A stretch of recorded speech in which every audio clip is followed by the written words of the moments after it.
저처럼 친정이나 시댁에서 받아오신 분들도 계실 텐데요. 저는 이번 김장 사건으로 인해 시댁과 연을 끊게 되었답니다. 정확히는 시어머니와 대판 싸우고 연을 끊게 된 건데요. 제 얘기를 들으면 모두가 놀라서 황당해합니다. 그러면서 제가 심했다는 분도 있어서 다른 분들 의견은 어떤지 궁금해 여기에 글을 한번 올려봅니다. 저는 결혼한 지 6년 정도 된 30대 평범한 여자입니다. 이제 5살인 어린 딸도 있고요. 남편은 결혼하자마자 해외 장기 출장에 가게 되어서 신혼이랄 것도 없었어요. 그러다가 잠깐 휴가차 한국에 들렀을 때 어떻게 하다 보니 아이가 생겼고 다시 해외 본사로 들어간 남편 때문에 저 혼자 아이 낳아 3살 때까지 씩씩하게 키웠어요. 그러다가 제가 좋은 기회로 전 직장에 다시 재취직할 수 있게 되었고 아이를 어린이집에 맡기게 되면서 등하원 도움을 위해 누군가의 손길이 필요해졌습니다. 그때 제 사정을 아시고 시어머니가 저희 집에 합가하면서 남편 해외 업무 끝날 때까지 저희 집에 계신다고 하시더라고요. 도움 주신다니 감사했고 그러시라 했습니다. 엄청 상냥하시고 잘해주시는 시어머니 타입은 아니었지만 그렇게 아기가 있는 말씀을 하신 적도 없고 저에게 뭐 따로 스트레스 주신 적도 딱히 없어서 트러블이 없는 사이였거든요. 주중에 저희 집에 계시고 금요일에 차로 30분 거리 시댁으로 내려가셔서 주말 동안 쉬신 다음 일요일 밤에 저희 집에 올라오시는 걸로 했고 월 150만 원 드리기로 했습니다. 그래서 작은 방 하나를 부랴부랴 치워서 시어머니 모실 준비를 했습니다. 그렇게 하루아침에 합가를 하게 된 저희는 처음 일주일 정도는 좋았어요. 어머님도 손녀딸 실컷 보실 수 있게 되니 너무 좋다 하시며 내내 웃으셨죠. 제가 이른 출근으로 먼저 나가게 되며 너무 정신이 없었어요. 그래서 아예 처음부터 어머님과 합의를 봤죠. 어머님, 제가 집에 내내 있으면 모르겠는데 출퇴근하느라 너무 바쁠 것 같아요. 아침은 어머님이 좀 차려서 아이 먹여주시고 어머님도 챙겨 드세요. 저녁은 제가 퇴근하고 나서 차릴게요. 됐다. 저녁까지 내가 차리마. 내가 다른 사람이 요리한 건 잘 못 먹어서. 아, 그러시겠어요? 힘드시면 언제든지 말씀하세요. 제가 하거나 아님 배달시키든 반찬을 사든 하면 되니까요. 어머님, 여기 카드도 드릴게요. 아이 어린이집 가면 이걸로 커피도 사드시고 장도 보시고 필요한 거 사세요.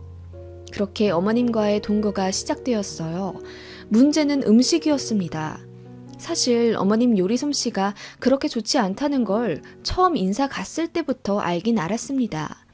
저 남편 집에 인사드리러 간 날 어머님이 저 온다고 한상 가득 요리를 차려주셨는데 진짜 어르신께 죄송하긴 하지만 너무 맛이 없더라고요. 모든 것들이. 양념갈비는 너무 짜서 입을 댈 수가 없었고 무쌈말이에 설탕을 얼마나 치셨는지 무슨 사탕 먹는 것만큼 달더라고요. 백김치도 하셔서 내놓으셨는데 그냥 무맛이었어요. 소금을 아예 안 치신 건지 전혀 짜지 않았고 그래서 그런지 쉰내도 났습니다. 색깔도 약간 분홍색처럼 변한 게 상한 것 같기도 했고요. 저만 이상하게 느낀 것이 아니라 시아버지랑 남편도 짜증을 내며 오늘 같은 날에는 좀 음식을 시키든가 아님 밖에서 외식을 해야 하지 않겠냐고 막 뭐라고 하시더라고요. 그런데 시어머니가 곧 죽어도 본인께서 요리를 하시겠다고 고집을 부리셨답니다. 원래 요리 너무 못하셔서 남편은 중학교 때부터 밖에서 밥 먹고 들어오고 그랬다네요. 저까지 맛없는 티를 내면 시어머니가 너무 상처받으실까봐 그냥 맛있다고 하며 억지로 먹었어요. 그랬더니 시어머니가 너무 좋아하시며 제 앞으로 온갖 반찬을 다 밀어주시더라고요. 그날 그냥 꾸역꾸역 먹고 집에 오는 길에 다 토했습니다. 3번 토하고 약국에 기어가 소화제도 사 먹고 겨우 진정되었네요. 아무튼 그런 기억이 있었고 그 후로 시댁에 갔을 때도 그냥 시켜 먹거나 외식했습니다.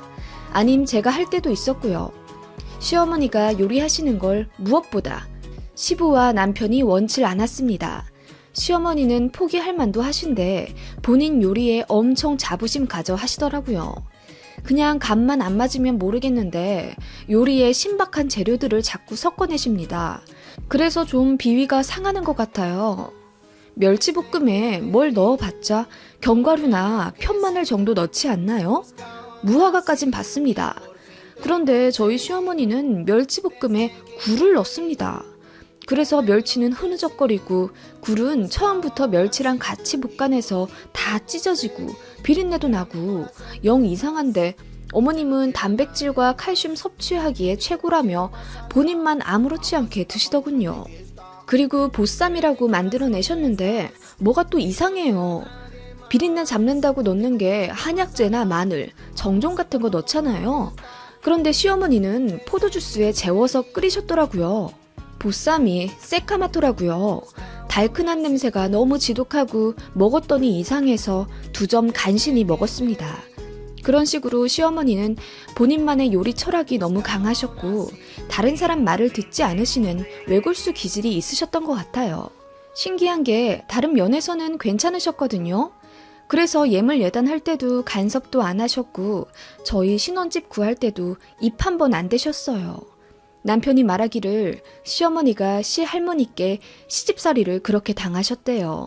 요리를 너무 못해서 그분께 10년을 갈굼당하셨답니다. 시할머니가 돌아가시고 나서야 평안을 되찾으셨다며. 그게 트라우마로 작용했는지는 몰라도 요리에 대한 강한 집착을 보이셨다고. 아무튼 그런 시어머니였던 터라 사실 모시는데 걱정이 안 될 수는 없었습니다. 저 혼자 먹으면 모르겠는데 3살짜리 딸이 있잖아요. 그래도 어머님이 해주시는 음식은 아침에만 먹을 테고 점심은 어린이집, 저녁은 제가 해주는 거니까 별 문제 없을 줄 알았습니다. 게다가 아기고 아침이잖아요. 죽이나 간단하게 김에 싸서 밥 주고 그 정도 해주실 줄 알았거든요.